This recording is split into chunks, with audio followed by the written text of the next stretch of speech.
Okay, here we go. This is episode 9 of the Abundance2Give podcast. I'm here today, super excited to have Chantal and Nelly with your nickname. With my nickname. They are with Doisters and Parvizi? Parvizi. Yes. Doing estate planning here in San Diego. But, setting that aside for a minute, really what we're going to dive into being on the Abundance2Give podcast is learning a little bit about your story, or stories, I should say. And then more importantly, kind of how you've used giving back, helping society, doing other things in your life, and how that's really brought you guys abundance in your work, in what you guys are doing, and helping around San Diego and other places as well. So thanks for having you on. Thanks for being on. Thank you.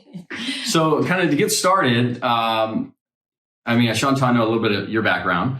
For full disclosure, she's my estate attorney. So thank you for that. You're very welcome. And my family's estate attorney. But you were born in Iran? Yes. And then when did your family leave and come out here? Okay. Not here. My family left Iran when I was about 2 and we moved to Sweden. Okay. Yes. So there was a lot of, there was a revolution in What Iran year was this, by the way? We moved in 1986. 86 or 87. Yeah. So, there was a lot of things going on in our country. My parents wanted, they had 2 daughters. They wanted them to have a better future. So, we were supposed to go to Canada, but somehow ended up in Sweden. Yeah. And I'm really grateful for that because I think, we've all kind of been watching the news a little bit and what's going on in Iran right now. And that could have been me. I could have been one of those really brave women who are out there in the, forefront and just fighting for their freedom. No, it is. And we can kind of jump right into that real quick. Yeah. And then I have some less tense questions. But what's going on with that? And what are your feelings towards it and all of that? Oh, there's not enough time in this podcast. Let's take maybe 2-3 minutes. No, yeah, absolutely. What's happening is there was a spark and we've been waiting for the spark for a long time. There's this lady, her name was Mahsa Amini. We have something called the morality police in Iran. And they're basically are just walking around making sure you're following the law. And, and in her case, her hijab, her hair was showing a little bit. It was a little bit tight, not as tight. It was more loose. So they told her, fix your hijab. And I guess she didn't do it the way they wanted her to fix it. So they, in essence, beat her to death. Right? 22-year-old girl. And I don't think they thought about and they've done this a lot. This isn't the first time, but I think what's happening now in Iran is we have such a majority of people there are a younger generation, and they don't like the government. They're not going to put up with it. They're not going to put up with this. And and I'll tell you, and I'll be the first one to say, our government is incredibly stupid. The government we have currently is very stupid. They think they're going to be able to control you by forcing. And I don't even want to say religion, but the way they're interpreting religion and forcing it on their own people is just horrific. The fact that they're moral police and you showing your hair is bad, but then killing her for showing her hair is not bad. That just kind of shows how stupid they are. Yeah. Right? And Iranian people are incredibly smart, and I'll say that, they're very educated. They're very, I'm sure a lot of people have Iranian friends. They're actually incredibly open-minded. And you can only suppress them for so long. And I think that's what's happening now. They didn't count on this younger generation. Rising up over 50%, right? Are I think at the age of 25. So They're not going to stand to this parent, kind of control you government anymore. So that's what's happening. Well, thanks for sharing that. Of course. Yeah, we'll dive into that a little bit more. Yeah. But so you and Chantal, you guys both met at Thomas Jefferson School of Law. Is that where you guys initially met? Yes, we did. But before that, so you went to Georgia State. Yes. And then you went to Cal State San Marcos. I did. Did you know that I went there? Really? I didn't know, but just for a semester. Let's not talk about our ages because I don't want to know if we were there. I want to know if we were there at the same time, but then I don't want to No. Because I was there in for just a brief moment for a half a semester before I went to Pepperdine. Oh, okay. And then because they were running out of spots for whatever quarter or whatever. I went there and took a few courses and then jumped in Pepperdine up north. So. I loved the campus. It's grown so much since huge. then. I was at SDSU yesterday giving a seminar and I was telling one of the girls between the size of SDSU and then what Cal State San Marcos has become. I'm like, how do you do it? And but it's great. It's great exercise. Yesterday walking to the seminar, I'm like, this is what you guys do every day. Yeah, that's crazy. It's grown so much. It has. It's a great school. And so when you guys met at Thomas Jefferson, was it like anything special spark? You're like, let's start a law firm. No, not at all. I was going to be an entertainment lawyer. I had that all planned out. And then, but that requires you to move to LA, and I don't really care too much for LA. So then she was telling me about estate planning. She's like, that's what I'm going to do. That's, my path. And then I started looking into it. I was like, wow, she has a point. This is a good path. So she actually convinced me to start looking into this path. But then she was working for a firm. And I convinced her, after we were done graduating past the bar, I said, hey, why don't you stop working at that firm and let's work together? Bing. Yep. What year was that? 9 years ago, right? 9 years ago. 2014? Is that what it was? I think so. Yeah. 8-9 years ago. Mm-hmm. Estate planning at our school wasn't elective. Yeah. It wasn't even a required course. Yeah. But it was kind of like one of those paths that for me, my major was psychology, and I'm such a sensitive person that I'm like, if I'm going to do law. You're like, I'm fire, I'm Italian. So I'm trying to figure this out. How does Persian and Italian mix together without murdering each other? Actually, we get along great. It's like two peas in a pod. We're 2 peas in a pod. We balance each other out where it's necessary, I feel, she has calmed me down, I will say. Really? Yeah. Which is funny, like the Italian has calmed me down. But yeah, she has, because I think I'm a perfectionist. Everything has to be perfect. And, she was like, no, it doesn't. She kind of just, so we work well together. So Persian and Italian, if you were in a court of law, who's more feisty? Huh. Ooh, that's a hard one. Who wins, the judge or the jury over more? 100% Chantal. It has nothing to do with anything but the fact that she's Chantal. I think. So you're going to win the hearts and minds over your partner here. Yes. I'm a little more extroverted. I don't think it even has to do with the feistiness. I'm just a little more extroverted when the time comes. It's so weird.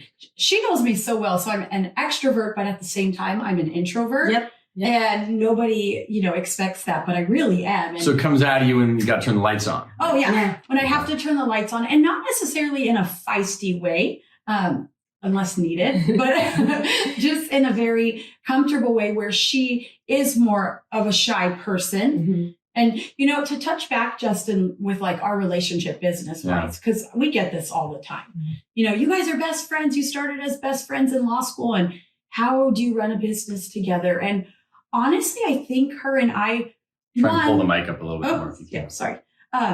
One, she is Persian and I'm Italian, and fundamentally we're so similar. Yeah.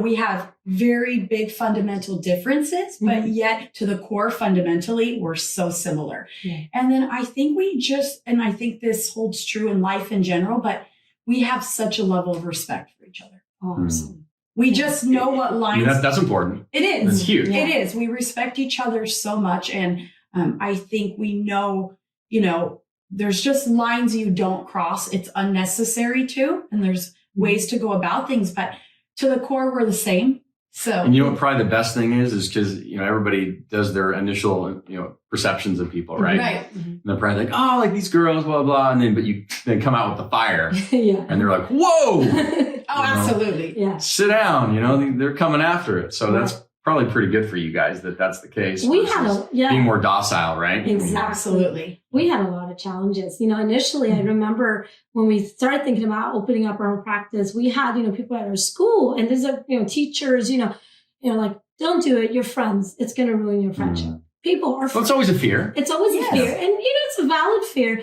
But I think now 9 years in, for me, it was the greatest choice I've ever made. Right. And it's, I think a lot of people were kind of betting like, oh, they're not going to make it, 2 best friends, but we did. We really did. Yeah. It's more of a sisterhood now. So now for some very serious questions. Oh, geez. That was when you were, I don't know if this would apply to anybody on your side, but when you were young, would you dip your French fries in a milkshake? Yes. Ice cream. It doesn't not milkshake, but ice cream. The serious question. That's a serious, ice cream. Vanilla ice cream. Chantal. I mean, I think I'm always open to try things. I don't know if necessarily. She doesn't like sweets. Okay. You don't like sweets? I'm more of like a salty type of girl. I love ice cream, but I love French fries. So you would think that putting them together would work for me, and I would try it, but I think I like to keep them separate. Okay. All right. Indulge in one, and then you get the sweet tooth, and she'll just eat sweets. I mean, all day, all night if you give her the opportunity. Guilty pleasure, Netflix, food, activities. Soap operas. Sorry, no, reality TV, not soap operas. So Housewives of OC type. Fiancé. We love 90 Day Fiancé. I'm a sucker for Dateline. Dateline's good. Yeah. I could do Dateline. Dateline's good. Storylines are good. All the murders. It's just if I could wake up to it and go to sleep. It relaxes her in a weird way. They're like, and this person gets murdered 4 times. The problem is I know the storylines now within 2 minutes of the episode. So so one time I was, staying at her house, and that's all in her bedroom. That's just like on repeat. Yeah. And I was like, can we watch? People are going to be scared right now. I was like, can we watch something more lighthearted? But then and she fell asleep within the first 10 minutes. And now I'm invested watching it. And she wakes up and just looks over. She goes, he did it. And then she goes back to sleep. And I'm like, no, and I'm always the one who's like, He murdered her. No, he's so nice. He's so concerned. That's me. And she'll be like, no, you're so wrong. He did it. He did it. And she was right. He did do it. So. Funnier question. Do you believe men are from Mars and women are from Venus? Yes, absolutely. I mean, that came out pretty easy. Yes. Jeez. No hesitation. No hesitation on that one. All right, fair enough. 2 things you're most passionate about. You first, Chantal. Family probably is number 1. And then I would say my friendship and my business. Okay. So definitely though, family is up there for me. 2 things you're most passionate about. That's a good one. Family, obviously, for me too. And I think also now with age, with basically also with my background, I am very passionate about human rights and, justice. That's one thing. If something really, the thing that disrupts me the most to my core is injustice. So probably those 2 things. Biggest fear? Ooh.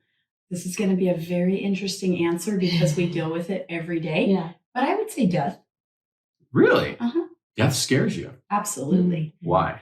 I think it's more so the idea of leaving behind or missing the day-to-day of the people that impact me so much. Mm-hmm. So the little joys, whether it's FaceTiming my nephew or talking to Nastaran or having, and it's not necessarily just, I guess, my death, but any loved one.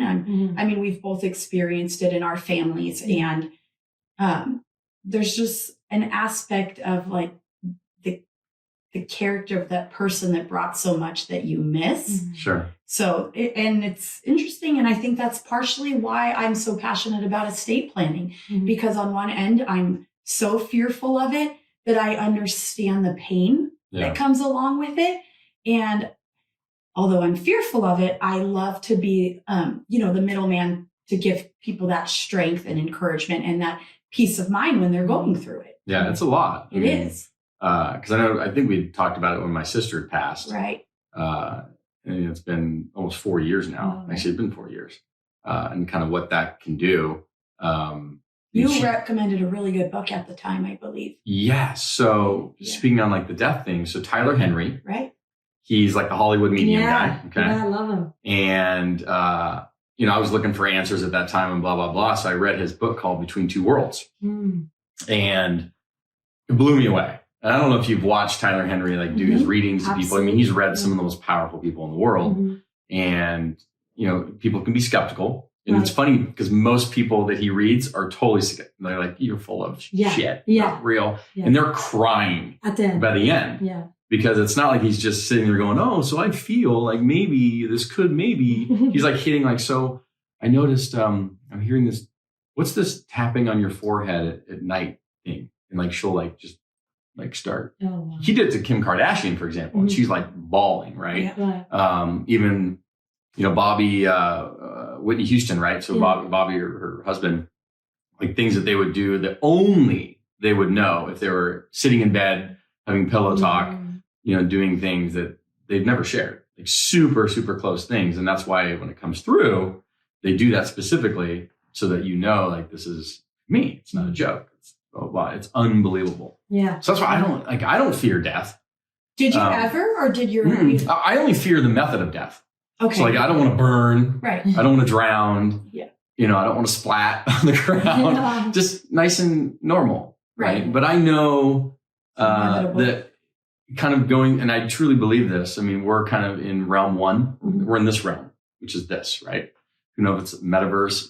It's a great realm. I'd love to just stay. So, but you know, we're in this realm, Right. and then when we move on, we move into the next realm, Right. right? Yeah. There is, you want to call it an afterlife, you want to call it a heaven, you want to call it whatever it is you want to call it.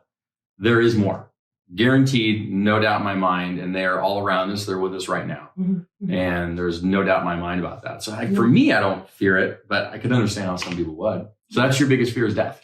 Yeah. I mean, I think for me, unless we go into like little things like, oh my gosh, I hope I never drowned, or, you know, things like that. But if on a deeper level, I would have to say death. Yeah. How about you, Same. Nelly? Something, happening to my family or my loved ones. Yeah. Makes sense. Yeah. Secret talent.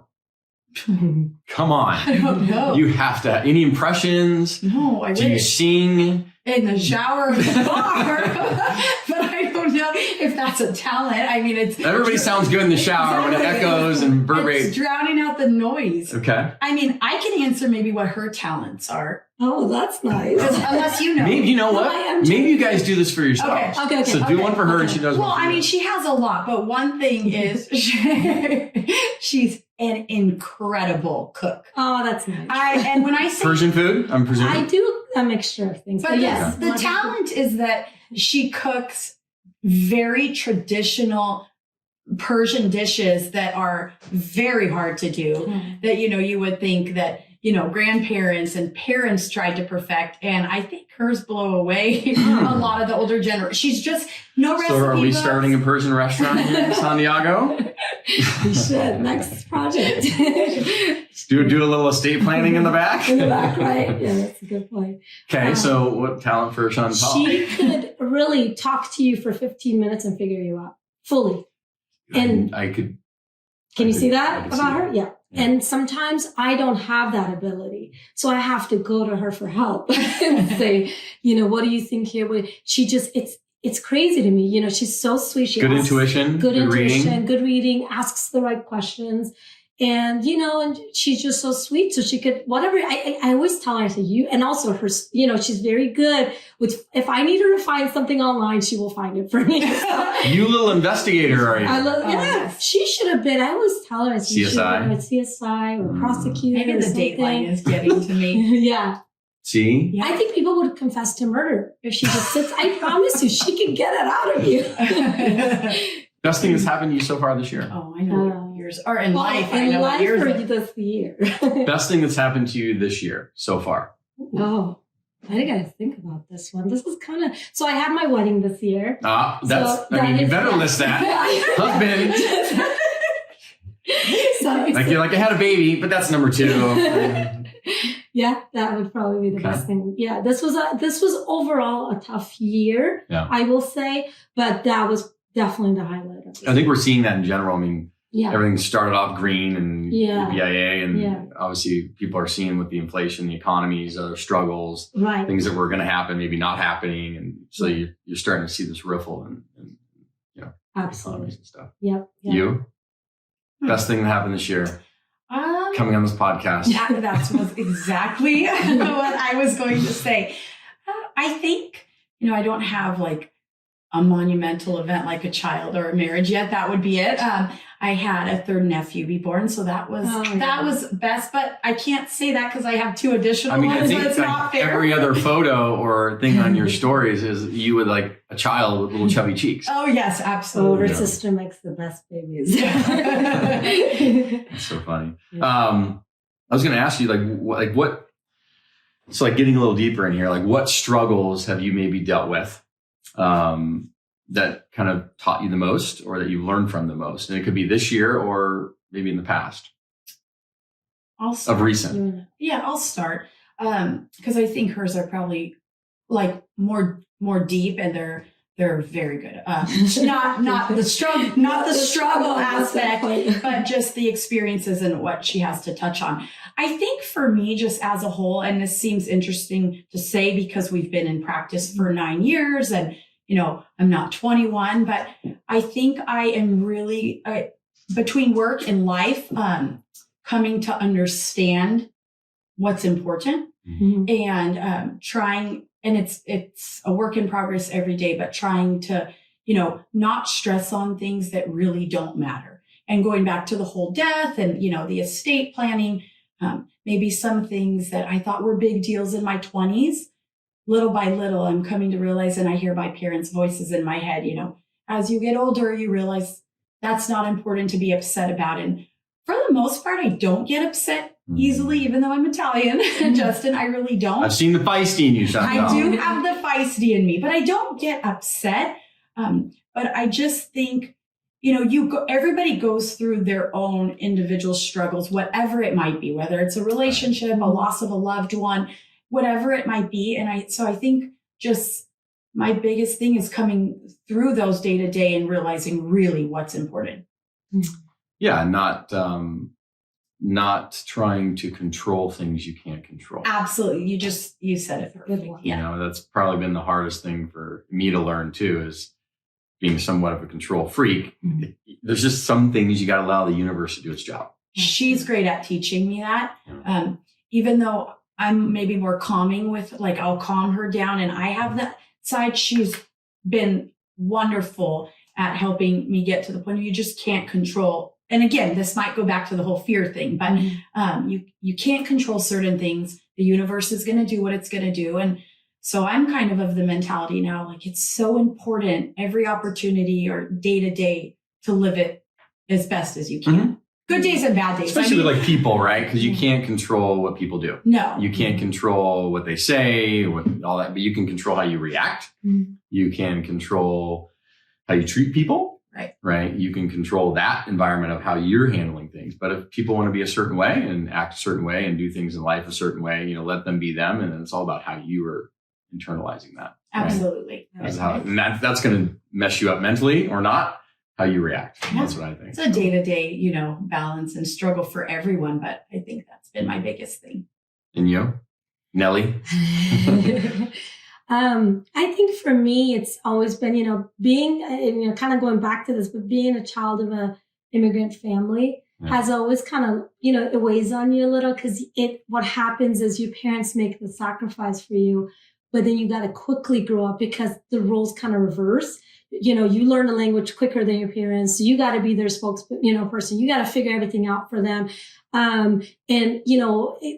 So that's the thing, I'm comparing now. I have a daughter, so I'm comparing now, and thank God in a way, but I also appreciate that because I think my daughter's going to have things kind of come easy to her in that sense. She doesn't have to worry about half the things, children of immigrant families worried about.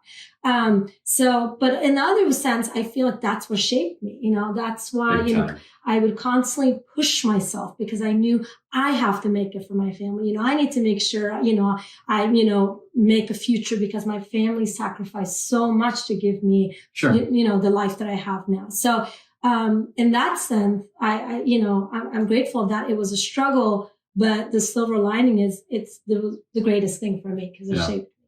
I always say, you typically don't learn much from the good things in life. They're great. They're great. They're good. Yep. But usually it's when you go through some shit. Yep. And you have to learn from it and kind of look in the mirror a little bit sometimes too. That's true. And say, oh, maybe it wasn't all them.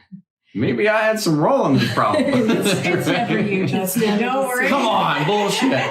And we can cuss on the show. That's all right. But yeah, you do have to have some internalization a little bit sometimes and say, listen, it takes two to tango on things, right? And two to tango in life and blah, blah, blah. Exactly. So there are two sides to every wonderful story. Exactly. That's true. Who's your favorite podcaster or celebrity? Hold on. Oh, actually, I know this one now. This came in before. Behind the scenes. Leo. Is that it? Yes, absolutely. Yes. So if you could... So you saw Wolf of Wall Street? I did. Okay. I've seen everything. That movie, honest to the best movie. I mean, because it's so I agree. outlandish I agree. and outrageous Yeah. that you're like, wow, that is like an alter ego living, Yeah. you know, Yeah. in that whole thing. So that was like Leonardo DiCaprio. I was like, that guy's amazing. He's amazing. So, yeah. So Leo's the guy. Leo's the one. 100%. Okay. Yes. How about you? I don't have a celebrity. It all? No, No, she's not into stuff. I'm like not really that. into stuff like that. Yeah.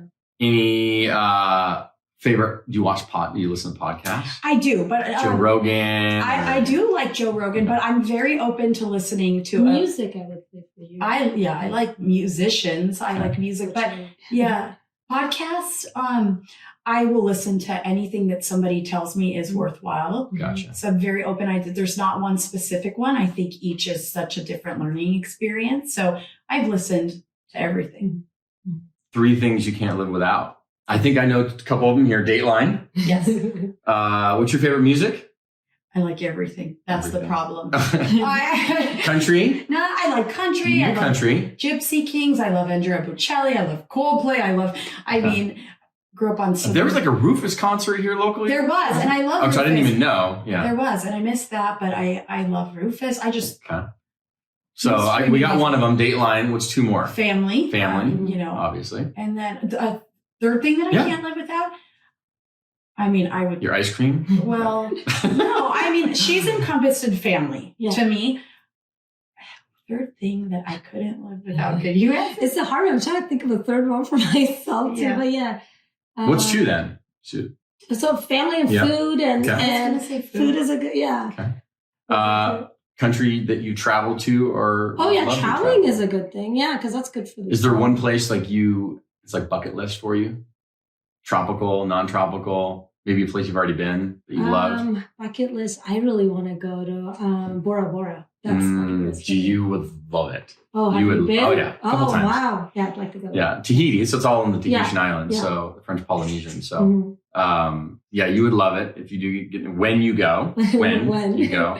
You definitely want to go into Papeete. That's the main island, Tahiti. Then do some, island hopping, and you got Bora Bora. But I would only go to Bora Bora for maybe 4 days. Really, it's boring after. Well, because it takes you a day and a half to see the whole island, right? You go to like the Bloody Mary's over there. It's like a restaurant. Oh yeah. And then Her favorite thing. and then like you have the palapas over the water. It's like it's unbelievable, right? But you can do all that in probably 3-4 days, and then you start to be like, what else do we do here? So then you go to the other islands, you bunny hop. Oh, I see. So Moorea and a couple other ones. So that would be my recommendation. So I'm going to call you. Yes, I can give you all the details on Tahiti. So I have a friend down there too. Great. For me, I love Europe. My family's from there, so I absolutely love it. But bucket list, I would say that's one of them, and a really beautiful and cool safari. Oh, that's cool. That's always been. So I did a safari. Oh, Justin, you haven't invited either of us on any of these trips. No, this is all college, okay? Oh, and that's the key. Do it before kids. Yes. So when I was in college, I was fortunate enough, I spent half my college overseas. It's just something I wanted to do because I knew that once life happens, that's it. The party changes. So yeah. Here I am. That's it. So yeah, I lived a year in Europe, right? Did that. Where? Heidelberg, Germany. Okay, cool. So German, and then traveled, did the whole European thing like everybody does. Was Italy your favorite? So my family's from Sicily. Oh yeah, we've Palermo, talked about this. As you know, because my dad's side of the family is, and then the other side's Irish. So yes. The Irish and Italian kind of crazy mix. We can drink. So now you're feisty. Right. But so I'm actually not. I'm more of an introvert, and then it's kind of like you were saying, the extrovert can come out of you in certain environments, but you're a little more introverted. But yeah, and then we ended up doing a semester at sea. So I went on that in college. You spend a whole semester on a ship. They put 700 university students on a ship for 5 months. We traveled the globe, and one of the spots was we went into Kenya. Okay. Went into Mombasa and then Nairobi, and then we went into Tanzania and did a safari and all that stuff where like the little giraffes come and do all that stuff. And monkeys, all of it, apes. So that's highly recommend it. A little better than going on the tram at the San Diego. Safari for you. Safari. Yeah, and then, or Bora Bora. Bora Bora. You have to have like a little mix. There's a lot of places I'd still like to travel. My dad's from Belgium, and I've been back now a couple times, and so beautiful. Italy's, amazing. Greece, but you want to gravitate back to the same places are beautiful, that you enjoy the food or family, but then you don't, because you want to experience what the world has that's so beautiful. Weren't you telling me, because I didn't know this, I mean, I'm not technically, my family's from Sicily. Isn't like that's kind of like the grunt part of Italy? Like the mafia? Well, that's true. Palermo, right? Isn't it kind of the... So Sicily, my brother-in-law's Sicilian, and we tease him all the time that he's not actually Italian. So there's like a constant running joke with people from the north to the south, different dialects. But I think the food is amazing. And I mean, I've only had like the Sicilian, family members here make it. I want to go there though, because it's known as that, but and her mom just recently went, I think it's probably one of the most beautiful places and on the water. And so maybe that'll be my next year. You're Sicilian. Are you from the mafia? Well, there's so many stereotypes, and we joke about it. It's like New Yorkers or Bostonians. Right? Absolutely. Or we listen to Sebastian Maniscalco all the time. And, he jokes about it. And, but no, you're not from like the bad bottom of the boot, Justin. Right. We're hanging in there. You're hanging in there. So here's a little more serious question. Next week, each of you get to meet your 80-year-old self. Oh. You're like, do we look good? do I still look good? Lasers and Botox still around. And there's 2 questions you get to ask your 80-year-old self. What are those questions? Chantal, you go first. Okay. It's funny you just said that, because I'm not on TikTok at all. But I'm not either. I'm not doing I refuse. I'm like missing out. And I cannot handle any more distractions. So I'm not on it. But Nelly and my family do the favor of texting me multiple TikToks daily. So you can actually watch them without downloading the app. Good. So that's half the battle. Yeah. But going back to this, there was a video as I was walking in to give that seminar yesterday that my brother sent. And it was a bunch of women above the age of 80 talking about what life is now and if they could go back. And one of the things they talked about, and it kind of struck a chord, is, with social media, with everything, with the pressures as a woman on one end, it's fantastic. Like, we have our firm, she's a mom, a wife, you could do it all. You really can. But then, I think I would ask myself, like, were you present? And that's something that TikTok talks about. This is one of the things I'm trying to learn, because I just think social media is wonderful, but it's changed a lot of things, not necessarily for the better. So I think I think it's desensitized a lot of people. It is completely desensitized. I mean, we all use it. We watch it. I mean, they've designed these apps and all these things to keep our attention and keep us scrolling and the whole game. But we're not. I would want to, and I'm going to try to ask myself this now before I hit 80. But am I being present? I think that's so important, and the desensitizing is really scary, just seeing what it does to people in our age group, but mainly what it's doing to the younger generation, because scared to death for my kids, to be honest with you, man. Yeah. Well, my daughter. The little pleasures in life are almost like nothing anymore. And everything is just over the top so much, this false narrative of life. And not that all of it is false, but I think we're really getting stripped of appreciating the little things.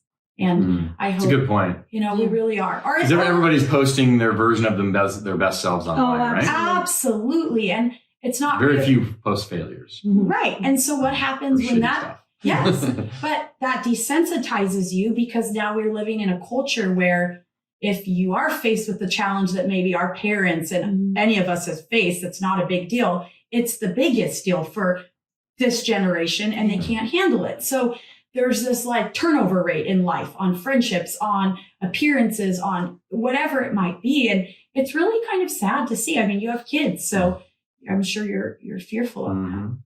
How about you? 80-year-old self, 2 questions. 2 questions. So next week. Next week.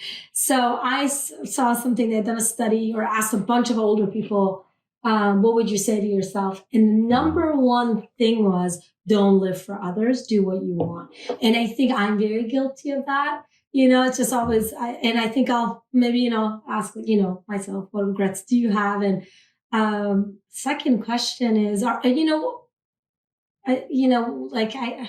we happy? I think that's one I would ask, is, are we in a good place? Are we happy? Just ask those type of questions. Yeah, it's funny because I'll follow Gary Vaynerchuk quite a bit, if you know who he is. And he always talks about this topic, but it comes up where he's interviewed people on their beds, right, at 80, 85 years old. And the constant question that always comes up that they always talk about is the level of regret that most people at that age have, where they either, I worked too hard and I didn't spend enough time present with family, or I didn't really fulfill all my dreams because I didn't go for it, right? I held back in life. So it's like, it's the regret that seems to be the constant in one way, shape, or form. I think that's kind of difficult though, to try to overcome, because for example, like my parents all our life will say, oh, take it from me, I'm this age now, and take it from me, I'm that age. And one running conversation is, well, you were told the same things from your parents, but you're telling me what you're doing a great, thing for me as your child, but you actually had to go through it. So although you might regret it now and say, take it from me, the only way I'm actually going to learn. So I think that's why so many people regret, but I think maybe a shift of, do we need to really regret it, or do we learn from it? Or just keep chasing. Yeah. Like I posted something about Matthew McConaughey. Yes, I love him. And his speech at the Oscars was incredible because he says, I have always someone to look up to, right? Someone to chase and something to look forward to. And the things he's chasing is his own self 10 years from now. And he's always chasing that 10 year plus. So you're going to have, I guess, regret, because even if you're 90, you're chasing that person that's 100. And you're never going to fully fill it up. Right. So I thought that was super interesting. So the other thing I was going to say is, if you had $10 million in the bank and you didn't have to do the estate planning attorney stuff, what else would you be doing in your life? That's like a passion, whether it's philanthropy, the whole Abundance2Give concept. If you had that, didn't have to go to work every day and hustle and bustle, what would you be doing? I would definitely be doing something that would be involved with children. I knew you were going to say that. I knew you were going to say that. Would. I have a heavy heart, especially for children who aren't fortunate enough to have loved ones around. And then I think, dealing with people that we love that are ill. There's a lot of people that don't have family. Yeah. And if I didn't have to go to my day-to-day job, I think I would just love spending time and being, a companion that somebody could talk, not companion. We're not getting, it's okay. We get it. We totally got it. And I'm like, no, a companionship. Must be a partner, 10 different people that are sad. Companionship, friendship. There's people who have children that don't visit them in the hospital. Right. And it breaks my heart. So I think dealing somewhere with children, and then somewhere with people who are ill and lacking that. It's funny she says this, because one of my first jobs was in a retirement home. Mine too. Really? So you're learning something new. Yeah, that's not a job, but I volunteered constantly. Same. And I remember, I would just go sit there and talk to them. And one of the things they would say was, I get postcards from my kids. Like, they don't come visit me, but I see now they're in Greece, or, then they went to Spain, and here I am just all alone. And, just sitting there and them kind of venting to me. It goes back to what you were saying. I think people just need that. It's hard. Yeah. It's so difficult. Yeah, I had a traumatic experience once where at one of the homes, one of the older women started crying and was like, don't leave. And not because anything, terrible. It was a great home. She was lonely. She was lonely. Yeah. And that loneliness, I think, can really, really I honestly think it can kill you. I think it can. I truly believe loneliness and not having someone that you trust and love and can talk to can be the death of you or make you severely ill. Yep. Totally. Absolutely. Core values. What are your 3 core values? Like, meaning freedom, or kindness. Freedom, like you said, absolutely. Kindness, and then understanding. I think, we're talking about this right now, being more desensitized. I mean, with everything that's going on, I feel like we could see something horrific happening in the world, whether it'll be, elementary school shooting or, what's going on in Iran right now, or all these different, war, anything. And we kind of look at it and then we could just scroll past it, right? Yep. So that's something I don't want to lose, having that understanding, feeling that. Compassion. Compassion, yeah. Compassion. Yeah. I would say that's definitely one of them, the compassion. I think respect is very important. And then transparency and just day to day. So whether that encompasses like honesty or, trust, whatever that might be, I that's to the core something that's very important to me. But respect is big, and compassion, showing love and understanding. Absolutely. And what does, because you guys are both very successful with your partnership and your group and everything you're doing with the legal side, like what does success mean to you? Is it a certain level of money? Is it a certain helping to people? What does it really mean? For me, it's being able to have a balance of, of course, we live in California, so it's cheap here, man. What are you talking about? Cheap here, yeah. Houses may get a little cheaper soon. Hopefully, sore subject for this. No, I told her she's in the market. Well, no, and I was in the market this year too, but it's not going to happen because of just how crazy things have gotten. Absolutely. But everybody's thinking the same boat on that. But back to that. So wait, what was the question? What is success to you? Oh, yeah. So what I was saying was having the balance of course, being comfortable, but then just being happy, I think, being content with things, not always trying to, like you said, on social media, we see all these different things. People are posting the best version, best everything, and not chasing that. Just being content with what you have and finding happiness in that. Chantal? I would say the same. I mean, we spoke yesterday after the seminar, and I think success is definitely having life balance.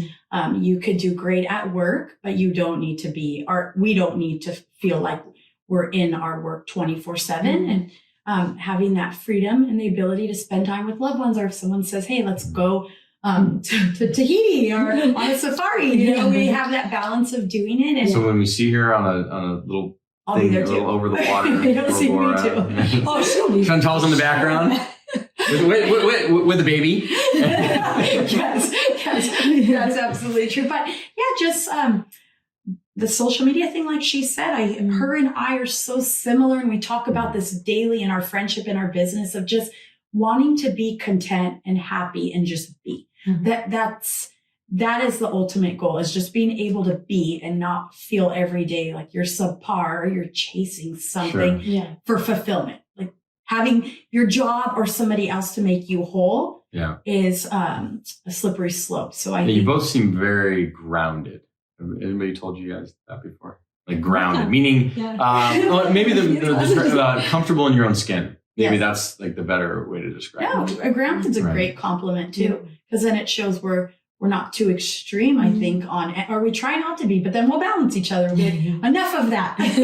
Well, no, it's like when you meet people that are kind of uncomfortable, they're always trying to one up or showcase, right? Then they're typically uncomfortable with and content with themselves in their own skin. So they're like, I need to be better outside of that, right? Absolutely. But you find people that are just like, no, like this is me, and I'm comfortable in it, and take it or leave it, and it's just how we roll. I think we're very content. And I also think both of our families, our parents and our upbringings have instilled that in us. Absolutely. And we've stuck to it. We've really have stuck to what they've taught us and the experiences they've had and what they continue. I mean, I say it, we're adults, but they're still our parents. So pros and cons of capitalism. I know it's kind of an oddball question, but you're coming from your background in Iran and other parts around the world, you hear this debate, is capitalism destroying societies? Is it making better? Is there other methods and ways and blah, blah, blah. So pros and cons in your eyes. So, I think this is a broader question. For me, again, it goes back to balance. So, people think, Sweden is still socialist. We're not, but it is, the government helps their citizens a lot, right? Yep. So, and that has its benefits. It really does. But for me, I think I used to play in my room as a little kid, and I used to act like I was this attorney in the US. Then, I'd seen it in movies and I wanted to do that. And I feel like with the system we have in place now, that allowed me to do that, to come in, chase that, versus had I maybe been in Sweden, I probably would have accomplished it too, but it might have been a little bit more challenging to reach the point where I am today. So pro for me is definitely the ability to be able to build and go after what you want. Mm-hmm. I had an immigrant father, so he has always said the U.S. and the structure here allows you, if you work hard and you really put your mind to it, to do whatever it is you want. And yes, it's difficult, and that's not in every case, obviously. Sure. Yes. It's really not. But as a whole, I think when you work hard here, like she said, coming here with the dream of being an attorney and 2 female attorneys and starting a firm, and you have that opportunity here. And speaking of family in Europe, they don't have that opportunity as easy. So that's one thing. A con, I would say, is I think there's a lot of maybe discrepancy amongst different classes of people, where they feel, the struggle, and then there's classes of people who feel absolutely no struggle. And then there's kind of just that middle class. And as that exists still, middle class? Well, that's the thing. Oh, it's funny. Like if you're doing okay, you still feel middle class and nowadays. And that's what I was going to say, being in California, that middle class, but again, going back to the pro is if you really put your mind to it and work hard enough, it's amazing what you're able to accomplish. Yeah. No, and like you said, you take a country like Sweden where they do take care of the society, better than most, and have kind of a pretty interesting kind of, what do they call it? Democratically socialism, or is that what they call it? Okay. Yeah. And there are benefits to that. I can see that. And it works great for Sweden. I will say that. Yeah, it's a smaller country, and there's benefits how that works and blah, blah, blah. Yeah.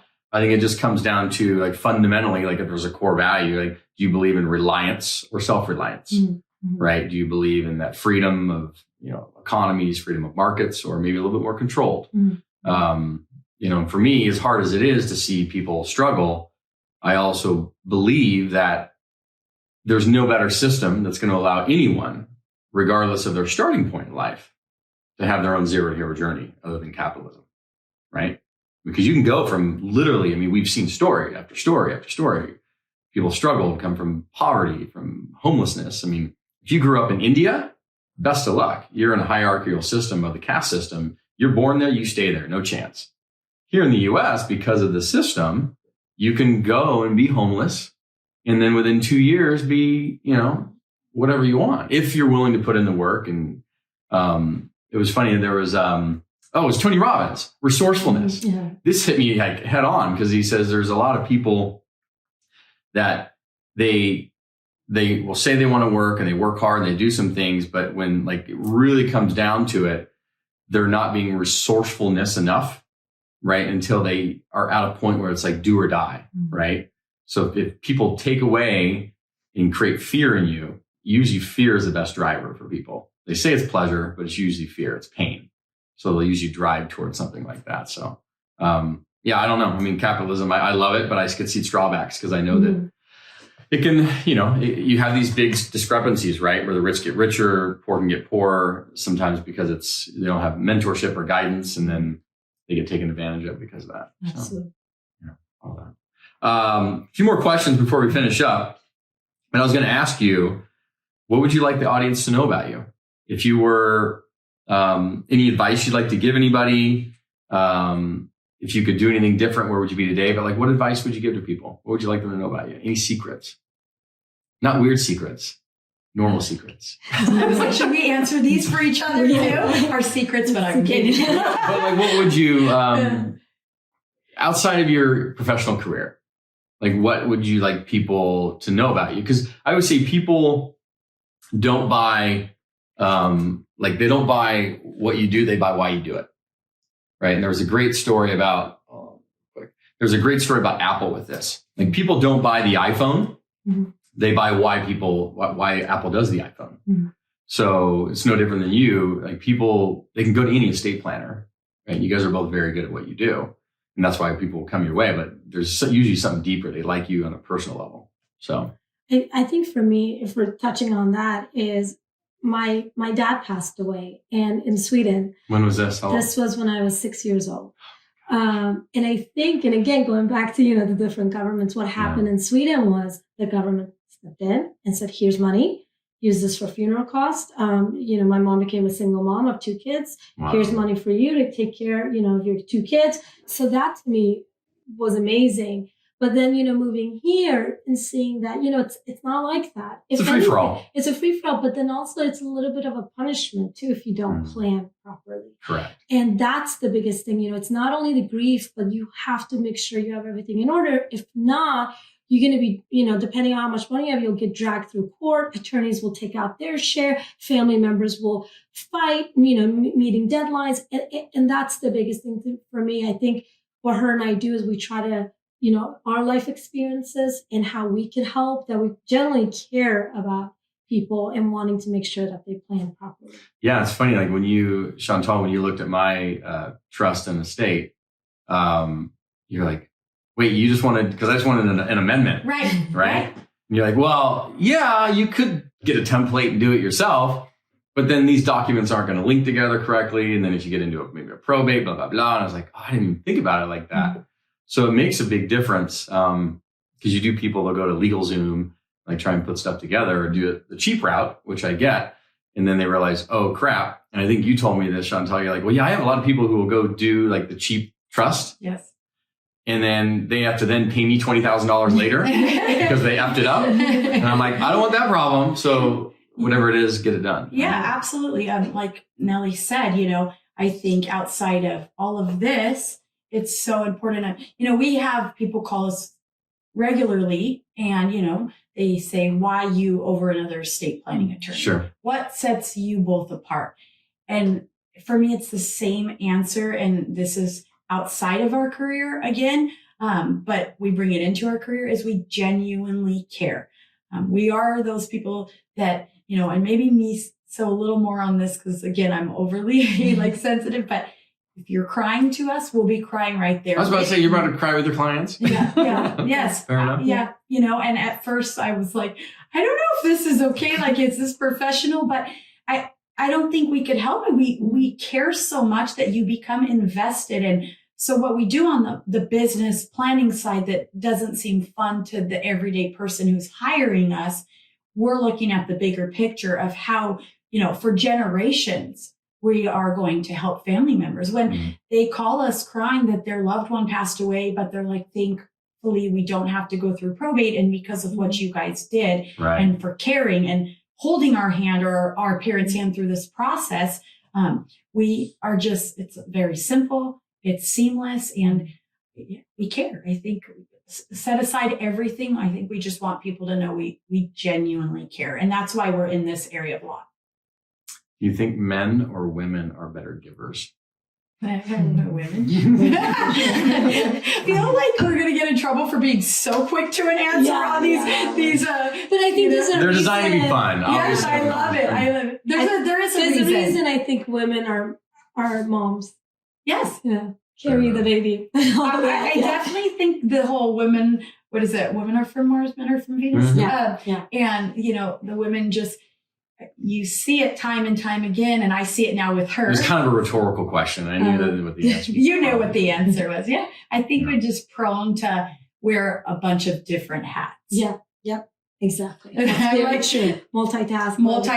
I don't think men are the best multitaskers. Correct what? me if I'm wrong. Dude, I am so correct me if coming I'm back wrong. at that. We can have 10 different conversations going. In your head. No, can I tell you, we should go back to the talent part on this with Chantal. That's a talent of hers. She will be able to really draft, talk on the phone, talk to me, and do everything perfectly. I've never seen anything like that in my life. So you're a good multitasker. And the best. I'm a fantastic. The best. Yeah, I've never seen it. Yeah. If there was an issue, like one issue in the world that you could solve today, what would it be? World hunger. Such a Miss Universe. It's like, why don't you say? Can you stand up and pose for that once? I know. But yeah, no, but seriously, I don't think anybody should go hungry. I mean, so yeah, definitely world hunger. I think mine would be more broad, but going back to health, I just think health is number one in our lives. And, cancer's a big thing that's constant. And we have a charity event that we're sponsoring this Saturday, dinner with friends for cancer patients. And I think that, and then Nelly's experienced losing a mother-in-law to ALS. So I just think health encompasses so much. Absolutely. Yeah, there is I just came back from a Tony Robbins conference in Dallas, and the speaker before him, his name is Greg Bracca. And he now is the head up of 10X Health.